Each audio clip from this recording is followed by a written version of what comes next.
한국 근현대의 시대정신을 구현한 이 또는 완성한 이로서 스승 안창호에 대한 이야기를 해보겠습니다.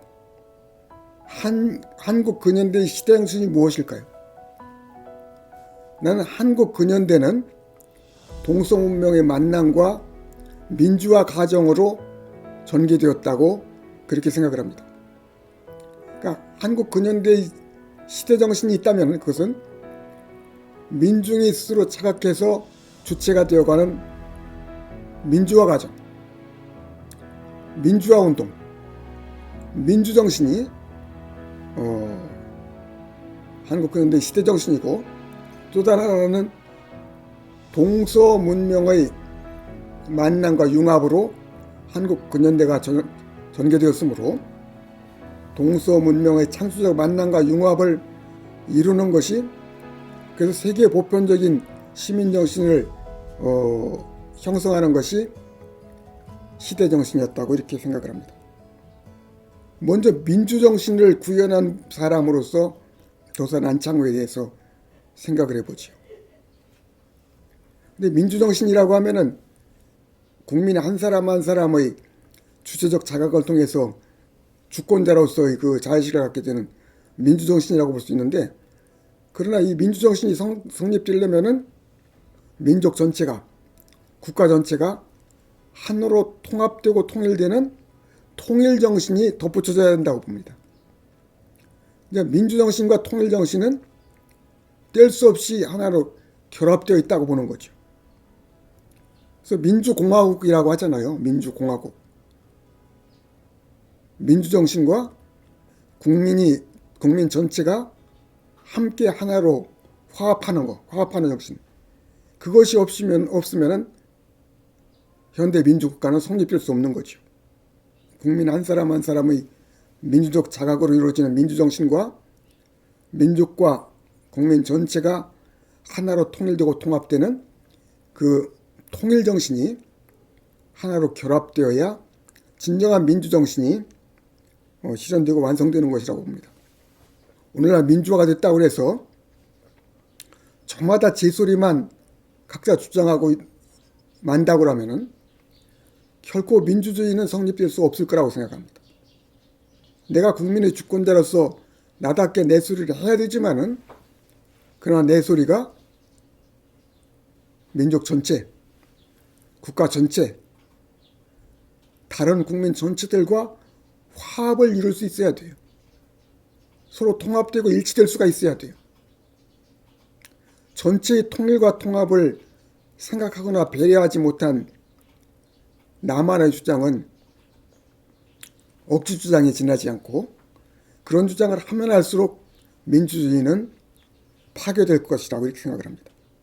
안창호 선생은 타고난 민주주의라고 볼 수 있는데, 이분은 민주정신을 먼저 가지고 민족 전체를 나라와 민족의 주인과 주체로 평생 깨워 일으킨 분인데, 국민을 나라의 주인과 주체로 깨워 일으키기 위해서 안창호 선생은 국민 한 사람 한 사람 앞에 지극히 겸허한 자세로, 호소하는 자세로 민족과 국민을 깨워 일으켰죠.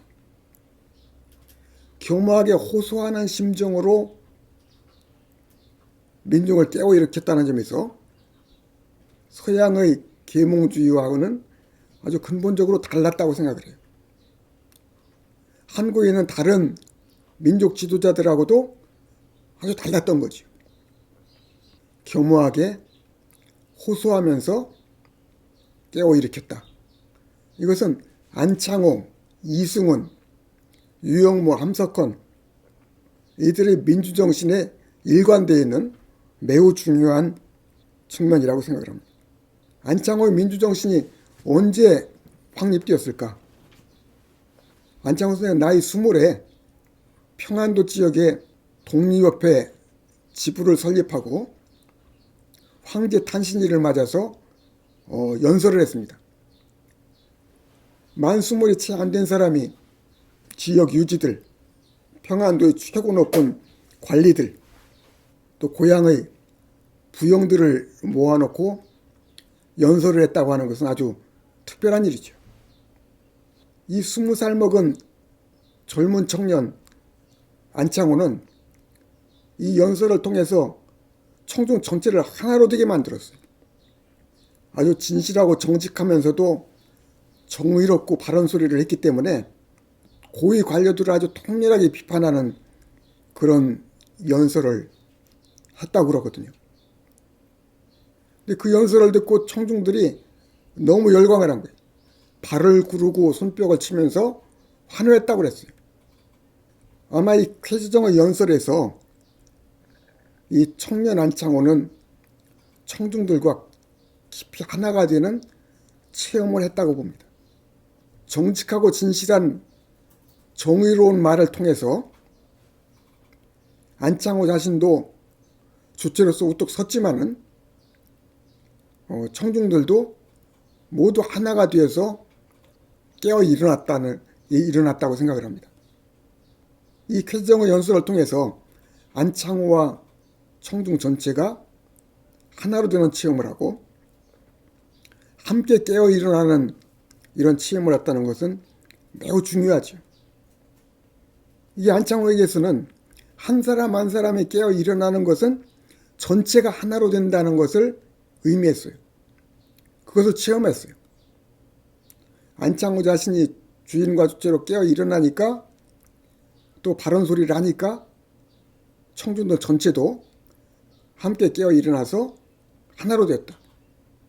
그리고 민중이 깨어 일어나서 하나가 되니까 엄청난 힘과 지혜가 거기서 나오는 것을 볼 수 있었어요.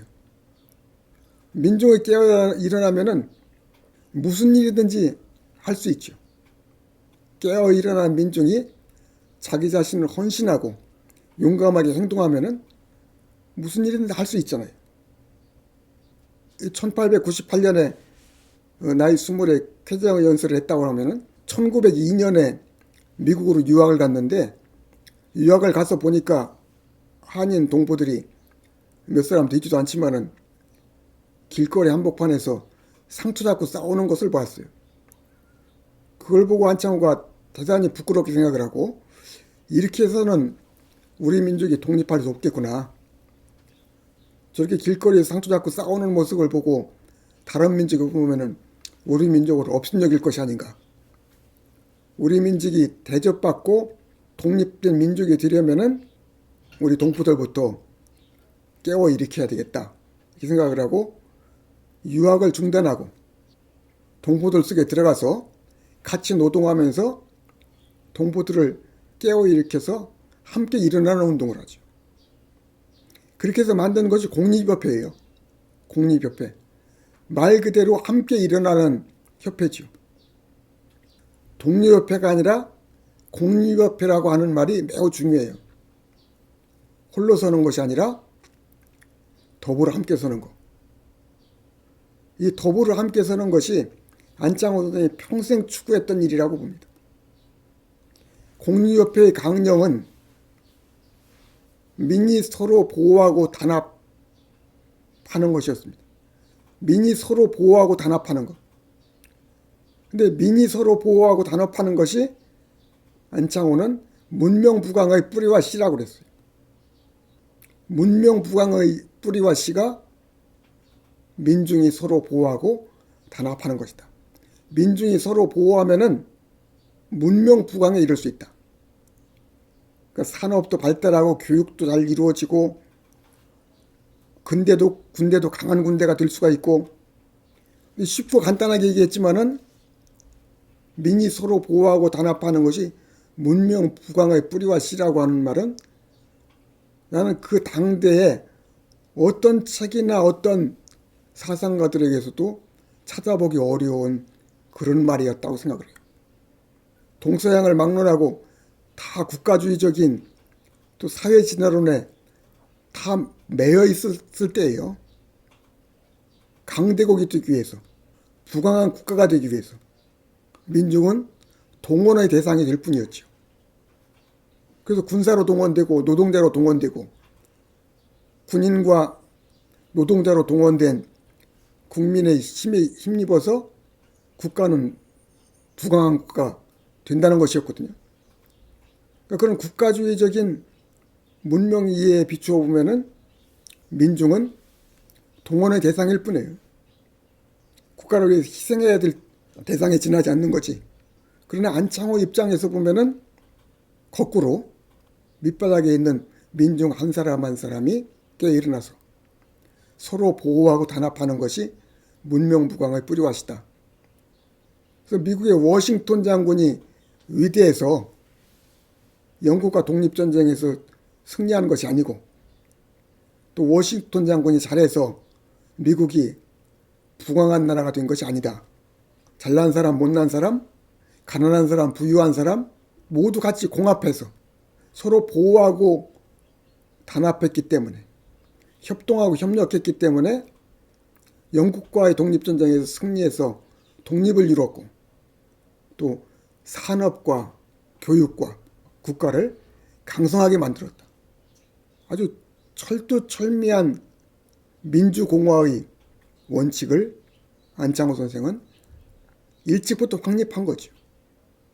제국주의적인 문명이해, 국가주의적인 문명이해를 안창호 선생은 처음부터 극복하고 청산해서 민주공화의 원칙을 확립한 사람이라고 볼 수 있어요.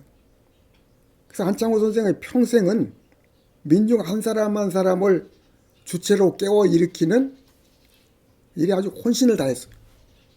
아주 그것도 권위주의적으로 깨워 일으킨 것이 아니라 낮은 자리에서 절해가면서 겸허하게 호소하면서 민중을 깨워 일으켰지요.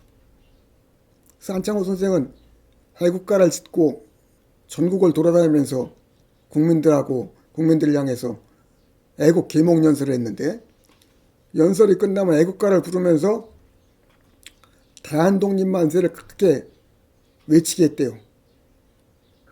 두 팔을 들고 애국가를 부르면서 대한독립 만세를 고청하게 했다. 그리고 안창호 선생의 교육 독립운동은 민중 한 사람 한 사람을 나라의 주인과 주체로 깨워 일으키는 거다. 그렇게 생각한다고 하면 안창호 선생의 이 교육 독립운동이야말로 3.1운동의 정신적 불씨였던 거죠. 3.1운동이라는 게 다른 게 아니잖아요. 국민들이 태극기 들고 애국가 부르면서 대한독립 만세를 외친 거잖아요. 그래서 만세운동이라고 하잖아요. 독립만세운동. 그거는 12년 전에 안창호 선생이 전국을 돌아다니면서 애국가 부르며 대한독립 만세를 이미 선창했죠. 그 점에서는 안창호 선생의 이 교육 독립운동이 3.1운동의 정신적 불씨다. 3.1운동뿐 아니라 3.1운동 이후에 일어난 모든 민주화운동의 정신적 원점, 정신적 불씨는 도산 안창호에 있다, 이렇게 생각합니다. 또 안창호 선생은 민족 전체를 끌어안기 위해서 언제나 자기 자신을 희생하고 버린 사람입니다.